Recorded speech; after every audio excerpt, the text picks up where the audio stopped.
Assalamualaikum warahmatullahi wabarakatuh. Indonesia adalah negara hukum. Walaupun demikian, tidak menutup kemungkinan bahwa pelanggaran hukum juga dapat terjadi di Indonesia. Al-Umri dalam bukunya yang berjudul Pengantar Ilmu Hukum berpendapat bahwa hukum harus dipatuhi karena dua hal. Yang pertama, tanpa pelaksanaan hukum, maka hukum menjadi tidak ada gunanya. Yang kedua, hukum harus dipatuhi karena tujuannya adalah mengatur hidup manusia agar aman terkendali.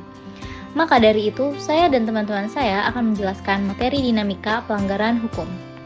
Jadi kami dari kelompok 6 yang beranggotakan, yang pertama ada Bilqis Nazihah Ramadhani, yang kedua ada Khaila Safa Mahrunisa, yang ketiga ada Rafika Masyamsi, yang keempat ada Saskia Nur Sabrina, dan yang kelima ada Sirli Rizkiana.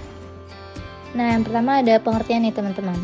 Pelanggaran hukum disebut juga perbuatan melawan hukum, yaitu tindakan seseorang yang tidak sesuai atau bertentangan dengan aturan-aturan yang berlaku. Pelanggaran hukum merupakan pengingkaran terhadap kewajiban-kewajiban yang telah ditetapkan oleh peraturan atau hukum yang berlaku. Nah, ketidakpatuhan terhadap hukum disebabkan oleh dua hal, yaitu yang pertama, pelanggaran hukum oleh si pelanggar sudah dianggap sebagai kebiasaan. Yang kedua, hukum yang berlaku sudah tidak sesuai lagi dengan tuntutan kehidupan.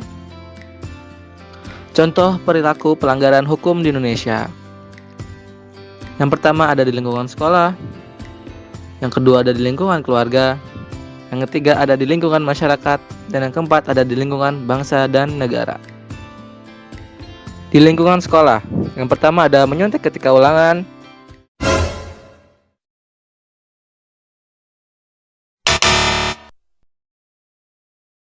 yang kedua ada datang ke sekolah terlambat, yang ketiga bolos mengikuti pelajaran, yang keempat tidak memperhatikan penjelasan guru, dan yang kelima berpakaian tidak rapi dan tidak sesuai dengan yang ditentukan sekolah. Lalu ada di lingkungan keluarga. Yang pertama yaitu bangun kesiangan, yang kedua mengganggu saudara yang sedang belajar, yang ketiga mengabaikan perintah orang tua atau durhaka. Ya gini nih contohnya.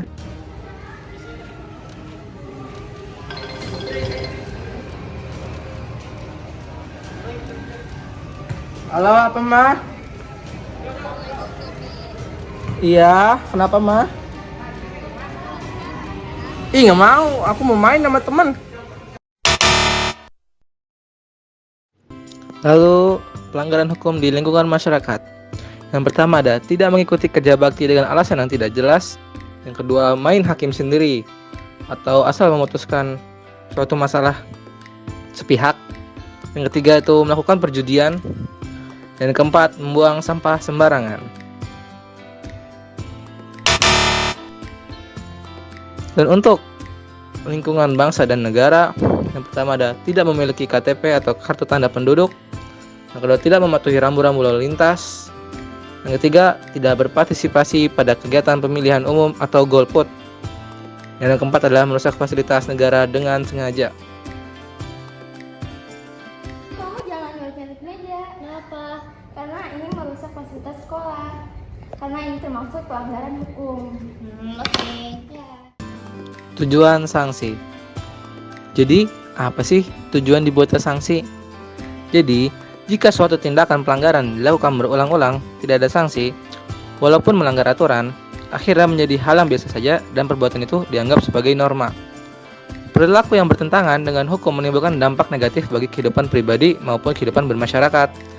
Ketidaknyamanan itu dan ketidakaturan akan selalu meliputi kehidupan jika hukum sering dilanggar. Untuk mencegah terjadinya tindakan pelanggaran terhadap norma atau hukum, dibuatlah sanksi dalam setiap norma atau hukum tersebut dengan tujuan mewujudkan ketertiban dalam masyarakat.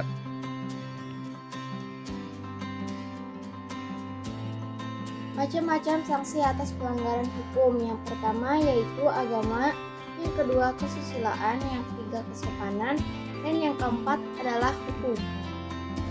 Sanksi pada norma agama yaitu petunjuk hidup yang bersumber dari Tuhan yang disampaikan melalui utusan-utusannya, yaitu melalui Rasul atau Nabi yang berisi perintah, larangan, atau anjuran-anjuran. Contohnya yang pertama yaitu beribadah, yang kedua tidak berjudi, yang ketiga suka beramal. Sanksi yang didapatkan yaitu tidak langsung, karena akan diperoleh setelah meninggal dunia, yaitu mendapatkan pahala atau dosa. Sanksi pada norma kesusilaan, yaitu pedoman pergaulan hidup yang bersumber dari hati nurani manusia. Kesusilaan tentang baik buruknya suatu perbuatan.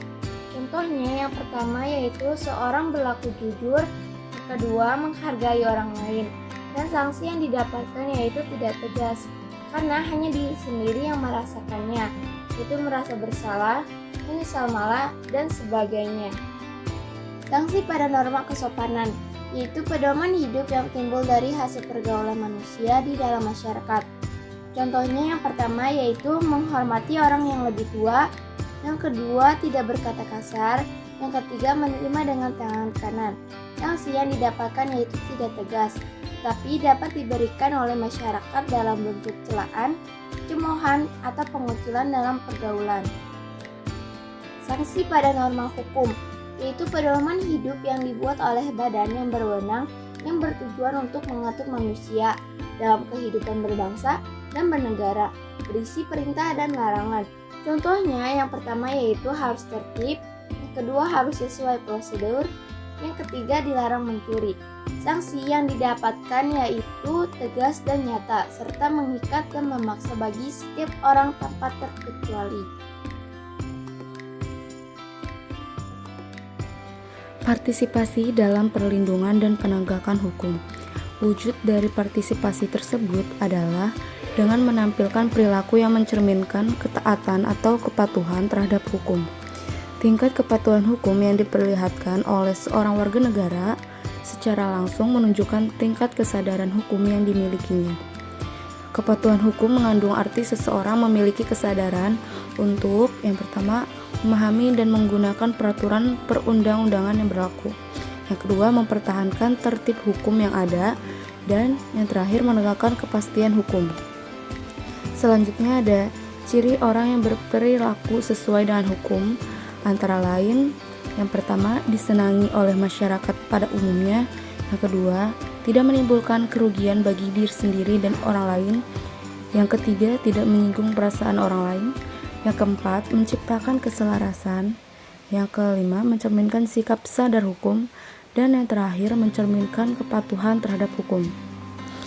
Selanjutnya ada contoh perilaku yang mencerminkan kepatuhan terhadap hukum yang berlaku, yaitu ada di lingkungan keluarga, lingkungan sekolah, lingkungan masyarakat, dan lingkungan bangsa dan negara.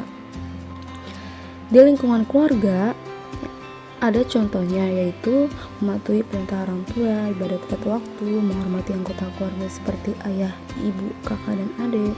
Terus terakhir melaksanakan aturan yang dibuat dan disepakati oleh keluarga.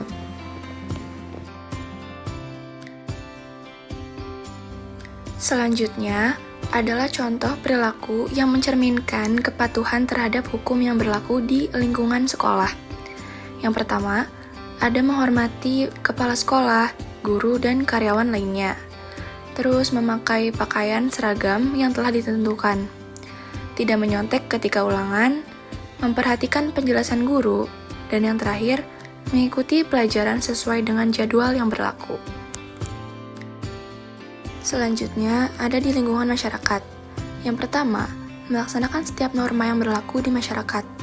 Yang kedua, tidak melakukan perbuatan yang menyebabkan kekacauan di masyarakat, misalnya seperti tawuran, judi, mabok-mabokan, dan sebagainya. Yang ketiga, ikut serta dalam kegiatan kerja bakti. Dan yang terakhir, membayar iuran warga. Selanjutnya, ada di lingkungan bangsa dan negara. Yang pertama, bersikap tertib ketika berlalu lintas di jalan raya. Yang kedua, memiliki KTP. Dan yang ketiga, ikut serta dalam kegiatan pemilihan umum. Dan yang terakhir, membayar retribusi parkir dan membayar pajak.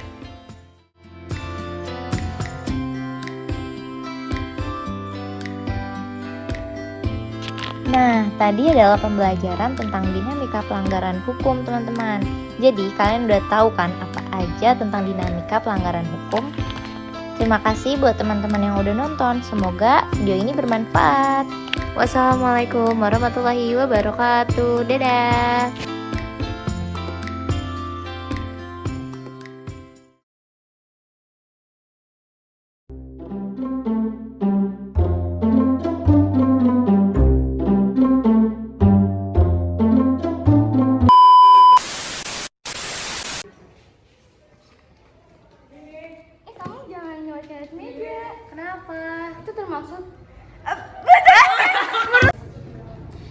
jangan ngerusak fasilitas sekolah. Kenapa? Karena termasuk pelanggaran sekolah.